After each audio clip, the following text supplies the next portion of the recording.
Cuevas Lourdes y en la presente clase desarrollaremos la anatomía topográfica de la cabeza y la cara, específicamente las regiones superficiales y los puntos anatómicos claves. Los contenidos que desarrollaremos son la región temporal, la región mentoniana, cavidades orbitarias, fosas nasales, cavidad bucal, nervio facial y trigémino y un pequeño examen neurológico de ambos para finalizar. En primer lugar vamos a hablar de la región temporal.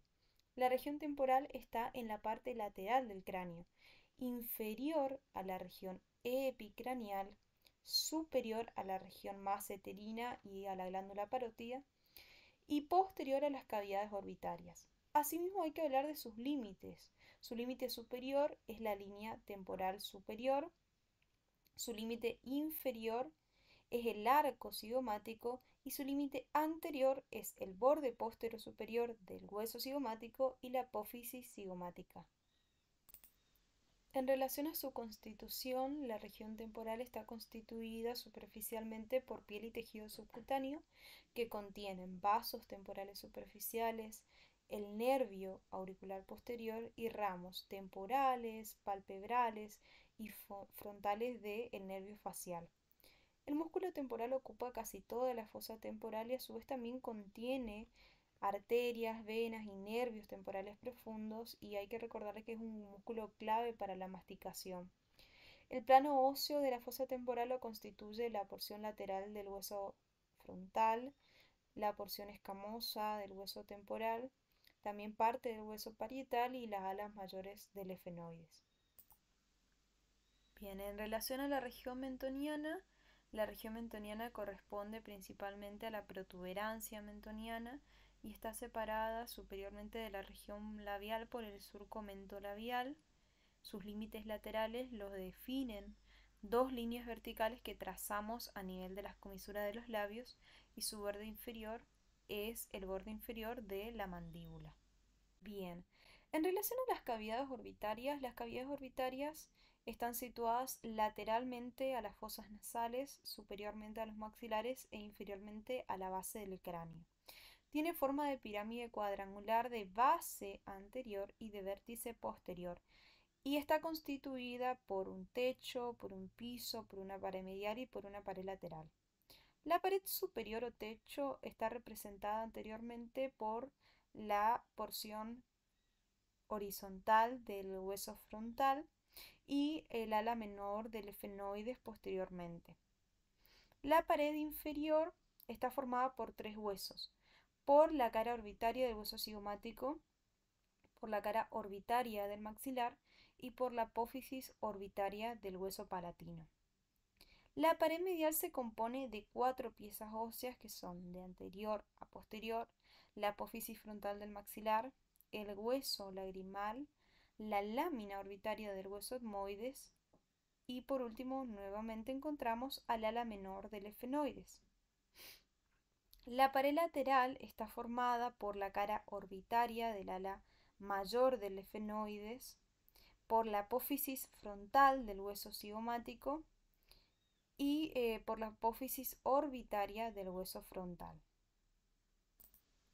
También es importante recordar que las cavidades orbitarias contienen orificios que permiten el pasaje de estructuras desde dentro del cráneo hacia afuera. Estas son el conducto óptico, por donde pasa el nervio óptico de la arteria oftálmica, la fisura orbitaria superior, por donde pasan los nervios oculomotores y el nervio nasociliar, frontal y lagrimal. Y finalmente también tenemos la fisura orbitaria inferior. Otra estructura o reparo anatómico importante es el surco infraorbitario que se encuentra en la cara superior del maxilar y donde se apoya el nervio maxilar. Continuamos ahora con las fosas nasales. Las fosas nasales son dos cavidades situadas a ambos lados de la línea media entre la cavidad bucal y la base del cráneo, medialmente a las cavidades orbitarias. Presenta un orificio de entrada o coana anterior, constituido por el hueso maxilar y el hueso nasal, y un orificio de salida o coana posterior, constituido por el hueso palatino, el hueso fenoides a través de la apófisis pterigoides y por el hueso vomer. Su pared superior o techo está representado de anterior a posterior por el hueso nasal, la espina nasal del frontal, la lámina cribosa del etmoides y el cuerpo del esfenoides. La pared inferior está constituida por el hueso maxilar, específicamente por las apófisis palatinas de los maxilares y las láminas horizontales de los palatinos. En esta imagen también vemos la pared lateral de las fosas nasales. Está constituida por el hueso maxilar, el cornete nasal inferior, el hueso lagrimal, los laberintos etmoidales y los cornetes medio y superior, y el hueso palatino y la apófisis pterigoides del hueso efenoides. En la siguiente diapositiva vamos a ver la pared medial de las fosas nasales, que está representada por el tabique nasal, que lo constituyen el cartílago del tabique, la lámina perpendicular del hueso etmoides y el hueso vomer en sí mismo. Volvemos a la imagen anterior para observar que entre la pared lateral y los cornetes se nos delimita o se nos forman unos espacios que son los meatos. En los meatos drenan distintas estructuras. En el meato inferior va a drenar el conducto nasolagrimal.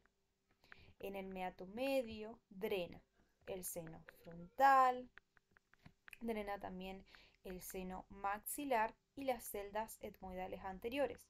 Y en el meato superior drenan las celdas etmoidales posteriores. Vamos a repasar brevemente la cavidad bucal.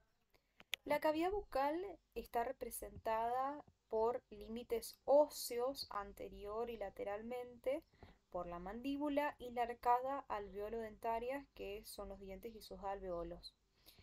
La pared superior o techo lo constituye el paladar óseo, es decir, la apófisis palatina de los maxilares y las láminas horizontales de los huesos palatinos posteriormente. La cavidad bucal se comunica posteriormente con la faringe a través del istmo de las fauces, que está delimitado superiormente por el paladar blando, el velo del paladar, y los arcos palatogloso, e inferiormente lo delimita la base de la lengua. Otro tópico importante y principal de la clase es el nervio trigémino. El nervio trigémino inerva sensitivamente la cara y también los músculos de la masticación. Sobre todo nos importa que se divide en 3 ramas principales y cuál es el territorio sensitivo de cada una de sus ramas. La primera rama es el nervio oftálmico, que también se denomina B1, que es sensitivo. Luego tenemos al nervio maxilar, que es sensitivo, también se denomina B2, y B3 o mandibular es sensitivo motor.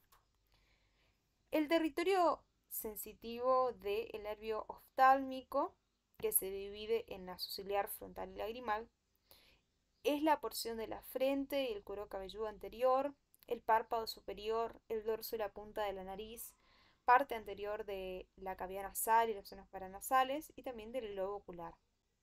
Mientras que B2 o el nervio maxilar inerva sensitivamente el pómulo, el párpado inferior, el ala de la nariz, el labio superior, la cavidad nasal, en su porción inferior, encías y dientes del maxilar superior y el paladar duro y blando. Y finalmente el nervio mandibular o B3 inerva sensitivamente la región temporal, la oreja, la mejilla, el labio inferior, el mentón, las encías, los dientes inferiores y la parte anterior de la lengua en relación a su sensibilidad general. B3 también inerva, dijimos, los músculos de la masticación, que son el macetero, el temporal y los pterigoideos. Otros son el miloioideo, el vientre anterior del digástrico, el tensor del velo del paladar y el tensor del tímpano. Ahora hablaremos del nervio facial. El nervio facial es un nervio de tipo mixto, quiere decir que da inervación sensitiva y motriz. Sale del cráneo por el agujero estilomastoide y llega a la glándula parótida, donde se ubica lateral a la vena yugular externa y se divide en 2 ramos terminales. Proporciona 3 tipos de ramos: ramas colaterales intrapetrosas, ramas colaterales extrapetrosas, que son extracraneales, y ramas terminales. Las ramas colaterales extrapetrosas son las que se encuentran inferior al agujero estilomastoideo, son un ramo comunicante para el glosofaringeo, el ramo auricular posterior, también da ramos para el estiloioideo y el vientre posterior del músculo digástrico y un ramo lingual. Sus ramos terminales son el temporofacial y cervicofacial. Entonces, el ramo temporofacial inerva los músculos que están por encima del orificio bucal y el ramo cervicofacial inerva músculos que están por debajo del orificio bucal. Volvamos entonces a los ramos temporofacial. Da ramas temporales para el músculo auricular posterior anterior y los músculos laterales de la oreja. Da ramas frontales y palpebrales para la porción frontal del músculo occipito frontal, para el corrugador, para el prócer, para el orbicular del ojo. Da ramos cigomáticos infraorbitarios para el cigomático mayor y menor, para el elevador del labio superior y el elevador del ala de la nariz, y da ramos bucales superiores para el buccinador y para la porción superior del orbicular de la boca. Ahora, el ramo cérvico-facial inerva los músculos que están por debajo del orificio bucal y da ramos bucales inferiores que inervan al músculo risorio de la parte inferior del orbicular de la boca. Da un ramo también para el músculo depresor del labio inferior y para el mentón. Y un ramo cervical que inerva al platillo. La última parte de la clase está abocada al examen neurológico del quinto par craneal o nervio trigémino y del séptimo par o nervio facial. Para evaluar la función sensitiva del trigémino, primero deberíamos pedirle al paciente que cierre los ojos y necesitamos un hisopo o un escarbadiente. Vamos a utilizar el hisopo escarbadiente tocando la cara del paciente de arriba hacia abajo. Tocamos acá, tocamos acá, tocamos acá, acá. Y vamos comparando ambos lados de la cara. Luego le preguntamos al paciente si siente lo mismo o no. Si nos dice que no siente lo mismo de un lado y del otro de la cara, estamos notando una alteración y vamos a pedirle al paciente que puntúe del 1 a 10 en una escala de sensibilidad qué tanto siente de un lado y del otro. Para evaluar la función motora, esta imagen es ideal porque lo que tenemos que pedirle al paciente es que abra la boca y vamos a ejercer una presión contraria para evaluar entonces la fuerza. Lo mismo hacemos pidiéndole al paciente que cierre la boca y intentamos abrirle la boca ejerciendo una presión contraria y entonces evaluamos la fuerza. Para realizar el examen neurológico del nervio facial tenemos que pedirle una serie de gestos al paciente. Entonces primero le decimos levante las cejas, frunza el ceño, o sea, cara de enojado. Le decimos que cierre fuertemente los ojos, que sonría, que hinche los cachetes. Todo esto ¿para qué? Nos permite evaluar la simetría de la cara. Por ejemplo, en esta imagen vemos que a ambos lados el gesto es el mismo. Entonces podemos decir que es simétrico. En cambio, si notamos una asimetría, estamos en presencia de una alteración. Puede ser que hablemos de una paresia, ¿sí? De una debilidad muscular. En el caso de que la paresia sea por encima de las cejas, vamos a decir que es periférica.